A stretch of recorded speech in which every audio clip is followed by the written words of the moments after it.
देखिए आज बात करेंगे हम प्रश्नावली 3.1 पे। प्रश्नावली 3.1 का फर्स्ट क्वेश्चन क्या है हमारा,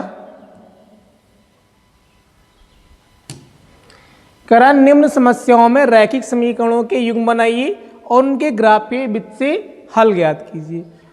तो हमें क्या करना है, जो भी हमारे पास समस्या दी गई है उससे रैखिक समीकरण युग्म बनाना है और फिर उसका क्या करना है, ग्राफीय विधि से हल ज्ञात करना है।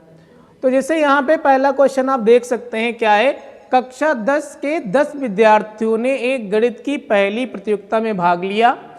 यदि लड़कियों की संख्या लड़कों की संख्या से 4 अधिक हो तो प्रतियोगिता में भाग लिए लड़कों और लड़कियों की संख्या ज्ञात करना है।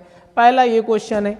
दूसरा क्या है, 5 पेंसिल तथा 7 कलमों का कुल मूल्य ₹50 है, जबकि 7 पेंसिल तथा 5 कलमों का कुल मूल्य ₹46 है। एक पेंसिल का मूल्य था, एक कलम का मूल्य ज्ञात कीजिए, है ना। तो आओ पहले क्वेश्चन पे चलते हैं, देखते हैं पहला क्वेश्चन क्या है, उसके बाद फिर दूसरा क्वेश्चन सॉल्व करेंगे।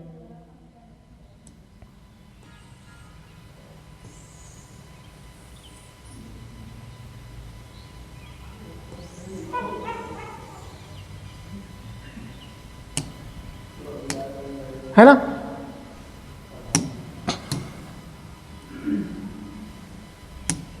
तो यहां पे देखते हैं पहला क्वेश्चन क्या करा, कक्षा 10 के 10 विद्यार्थियों ने गणित की पहली प्रतियोगिता में भाग लिया।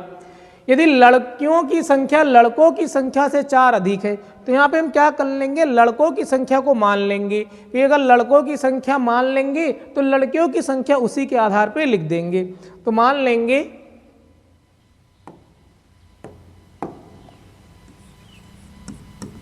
माना लड़कों की संख्या बराबर क्या मान लिया, x।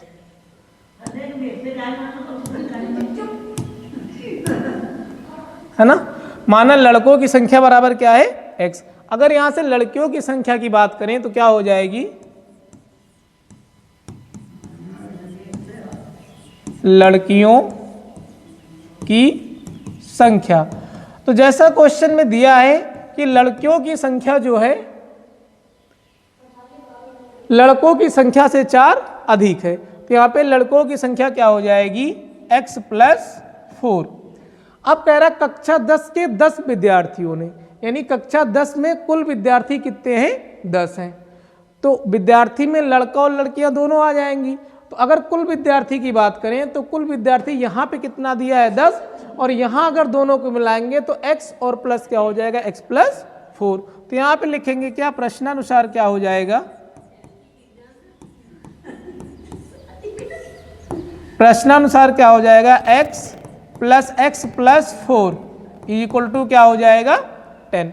अगर यहाँ से x की वैल्यू निकालने के लिए कहा जाए तो क्या हो जाएगा, x हो जाएगा 2x और ये प्लस हो जाएगा क्या, 4 = क्या हो जाएगा, 10। यहां से देखेंगे तो 2x = क्या हो जाएगा, 10 - 4। फिर हो जाएगा 2x = 10 से -4 सब्ट्रैक्ट करोगे कितना आएगा, 6। और यहां से x की वैल्यू निकालो, हो जाएगा 6/2, कैंसिल आउट करोगे 3 हो जाएगा। तो x की वैल्यू आ गई 3। तो देखो x मैंने माना क्या था, तो x को माना था लड़कों की संख्या। तो लड़कों की संख्या यहां कितनी हो जाएगी, 3। लड़कों की संख्या, तो लड़कों की संख्या बराबर हो गई क्या, 3। अगर यहां पे बात करें लड़कियों की संख्या, तो लड़कियों की संख्या को हमने क्या माना है, लड़कियों की संख्या को माना है x + 4। तो अब लड़कियों की संख्या निकाल लेते हैं।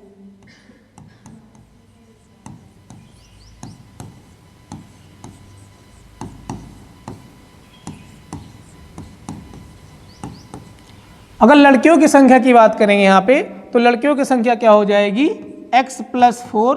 x की वैल्यू कितनी आई है, 3 + 4। तो लड़कियों की संख्या 3 + 4 कितना हो जाएगा, 7। ये हो जाएगा इस क्वेश्चन का आंसर, है ना।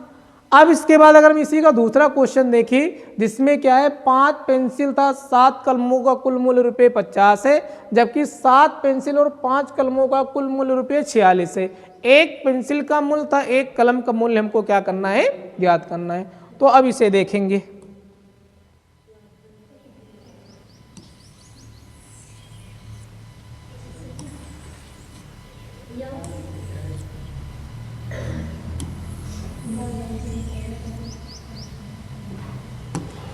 तो देखो मान लेंगे कि एक पेंसिल का मूल्य कितना है x और एक कलम का मूल्य क्या मान लेंगे y। तो माना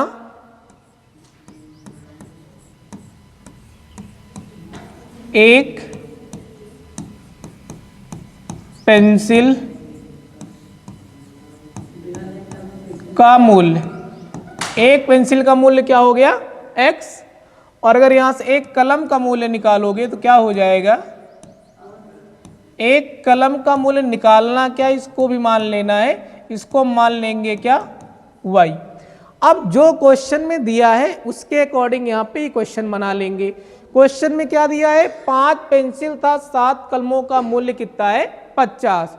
तो अगर एक पेंसिल का मूल्य x है तो 5 के कितना हो जाएगा 5x, और अगर एक कलम का मूल्य कितना है y तो 7 कलम का मूल्य क्या हो जाएगा 7y, और अगर दोनों के मूल्यों को जोड़ दें तो कुल मूल्य हमारा निकल के आ जाएगा जो कि कितना है आपका 50। तो ये हो गया 50, इसको मैंने ले लिया क्वेश्चन नंबर फर्स्ट। इसके बाद क्या कह रहा है कि अब की बार पेंसिल कितनी है 7 और कलम कितने हैं 5, इनका कुल मूल्य कितना दिया है 46। तो यहां से दूसरा समीकरण बना लेंगे। अगर एक पेंसिल का मूल्य x है तो 7 पेंसिल का मूल्य कितना हो जाएगा 7x, और एक कलम का मूल्य y है तो 5 कलम का मूल्य क्या हो जाएगा, ये हो जाएगा आपका 5y, और दोनों के मूल्यों को जोड़ देंगे तो ये किसके बराबर हो जाएगा, ये हो जाएगा 46 के बराबर। इसे मान लेंगे क्या इक्वेशन नंबर सेकेंड। अब क्या करना है, इन दोनों इक्वेशन को सॉल्व कर लेना है। सॉल्व करने से पहले जैसा कि उसने क्वेश्चन में बोला है निम्न समस्याओं में रैखिक समीकरणों के युग्म बनाइए, तो मैंने रैखिक समीकरण के युग्म बना लिए, फिर उनके ग्राफीय विधि से हल ज्ञात कीजिए। तो पहले इनका हम ग्राफ बना लेते हैं। ये जो हमारे दो रैखिक समीकरण हैं इनके लिए हम पहले क्या कर लेते हैं, ग्राफ बना लेते हैं। तो ग्राफ कैसे बनाएंगे, तो ग्राफ बनाने के लिए सबसे पहले इनके लिए दो टेबल बना लो। तो टेबल कैसे बनाएंगे, यहाँ पे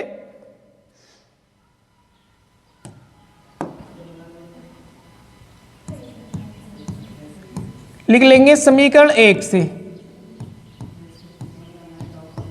है ना। समीकरण 1 के लिए अगर आप टेबल बनाओगे तो क्या आएगा,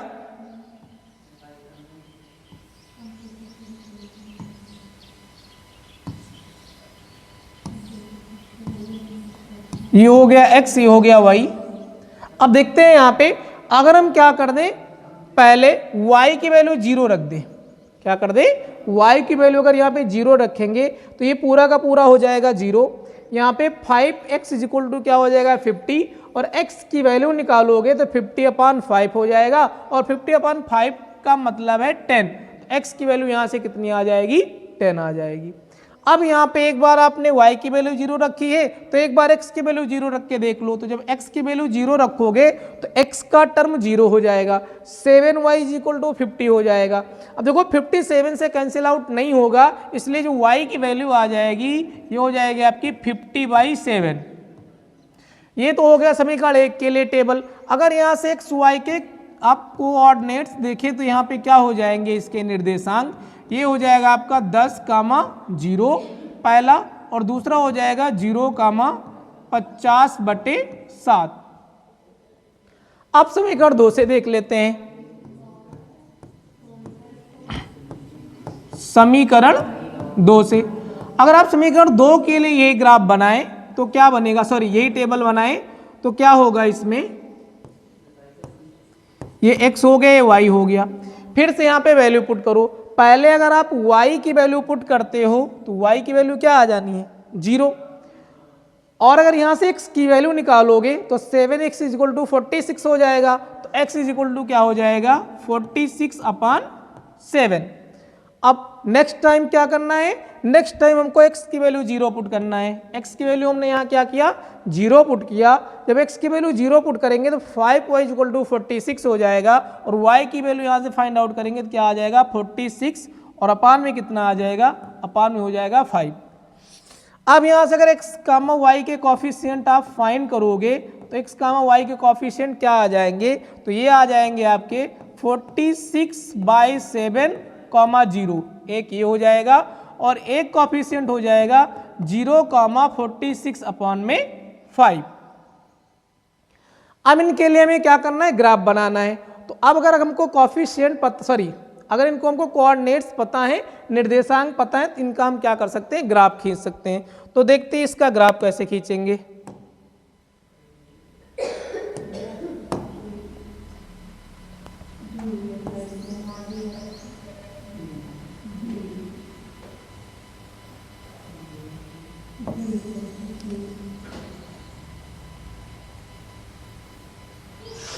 ये है चतुर्थांश, इसी पे हमको क्या करना है, ग्राफ खींचना है। तो ग्राफ खींचने के लिए पहले आप देखो क्या है 10,0। तो देखो अगर एक एक के आप मानक बनाओगे तो ये आपको बहुत ज़्यादा काउंटिंग करनी पड़ेगी। तो यहाँ पे एक काम करते हैं, 5-5 के मानक बना लेते हैं। जैसे मुझे 10,0 को दिखाना है तो 10,0 को दिखाने के लिए हम क्या करेंगे, 10,0 का मतलब क्या है, हमको x पे कितना चलना है 10, y पे कितना चलना है 0। तो हमें जो भी दूरी चलनी है x पे चलनी है, y पे चलनी नहीं है, क्योंकि y पे चली गई दूरी क्या है, यहाँ पे 0 है। x पे किधर चलना है, तो अगर यहाँ पे देखें तो ये होता है मूल बिंदु, ये होता है मूल बिंदु, इधर की दूरियां प्लस में और इधर की दूरियां किस में होती है, माइनस में। ऐसे ऊपर वाली दूरियां प्लस में, नीचे वाली दूरियां काहे में होती है, माइनस में। ये पता होगा आपको कि ये क्या होता है, एक्स अक्ष, और ये होता है क्या, वाई अक्ष। तो 10,0 के लिए क्या करेंगे, हम 5-5 के मानक बनाएंगे। तो एक हो जाएगा हमारा ये 5 और आगे चल के ये क्या हो जाएगा 10। तो यहाँ पे मान लेंगे कॉफिशिएंट है, कोऑर्डिनेट से जिसके जो बिंदु है वो क्या है आपके, तो हो जाएंगे 10,0, है ना। अब उसके बाद दूसरा क्या है, 0,50/7। 50/7 की अगर हम बात करें तो 7×7 लगभग 7 के आसपास आएगा ये। तो अब की बार x पे कितना चलना है हमको 0 और y पे कितना चलना है 50/7। तो अगर हम देखें तो x पे तो 0 चलना है, इधर चलना ही नहीं है, y पे चलना है, और y पे किधर प्लस में चलना है। और 50/7 का मतलब है लगभग 50 को 7 से अगर भाग करोगे 7×7 लगभग 7 के आसपास आएगा। तो ये हो जाएगा आपका क्या 5 और ये हो जाएगा आपका क्या 10। तो अगर हम 50/7 की बात करें तो ये लगभग आपका यहाँ पे आएगा, ये आएगा क्या 50/7। तो अगर इस निर्देशांक की बात करें यहाँ पे तो ये निर्देशांक हो जाएगा आपका कितना 50,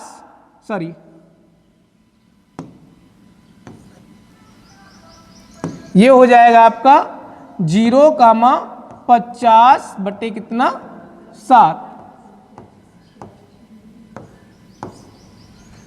अब इन दोनों को आप क्या करा दो, मैच करा दो। तो जब इन दोनों को मैच कराओगे इस प्रकार से एक लाइन बनेगी, है ना। अब जो आपने दूसरा टेबल बनाया है इसको दिखा दो। दूसरे टेबल में क्या है 46/7। 46/7 का मतलब है कि ये लगभग 7×42 7×7 मतलब 5 और 6 के बीच में होगा। तो x पे जो हम चलेंगे 5 और 6 के बीच में, तो 46/7, जो होगा वो हमारा लगभग यहाँ पे होगा। यहाँ पे हम पेन चेंज कर लेते हैं,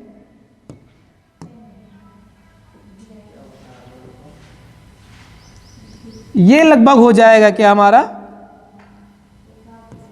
46/7, ये वाला जो पॉइंट होगा।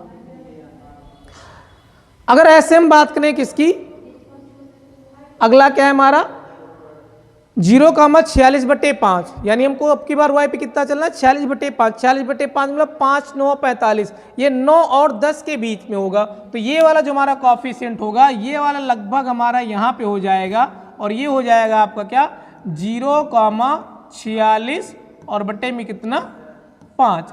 अब इन दोनों को आपको क्या करा देना है, मैच करा देना है। जब इन दोनों को आप मैच कराओगे, इनको और इनको, तो अगर यहां पे आप ध्यान से देखें तो यहां पे ये दोनों एक दूसरे को क्या कर रहे हैं, इंटरसेक्ट कर रहे हैं। तो अगर इनका हम क्या कर लें, ये इंटरसेक्ट पॉइंट यानी प्रतिच्छेदन बिंदु निकाल लें, तो जो प्रतिच्छेदन बिंदु होगा वही क्या हो जाएगा, एक जो x का मान होगा वो हो जाएगा एक पेंसिल का मूल, और जो y का मान होगा वो हो जाएगा एक कलम का मूल। तो प्रतिच्छेदन बिंदु कैसे निकाल लेंगे उसकी बात कर लेते हैं। तो यहाँ पे हमारे पास दो समीकरण हैं, दोनों को सॉल्व करने के लिए चाहे आप प्रतिस्थापन लगाइए, चाहे वज्र गुणन लगाइए, चाहे विलोपन लगाइए, तीनों में से कोई भी लगा सकते हैं। तो अब आगे इसको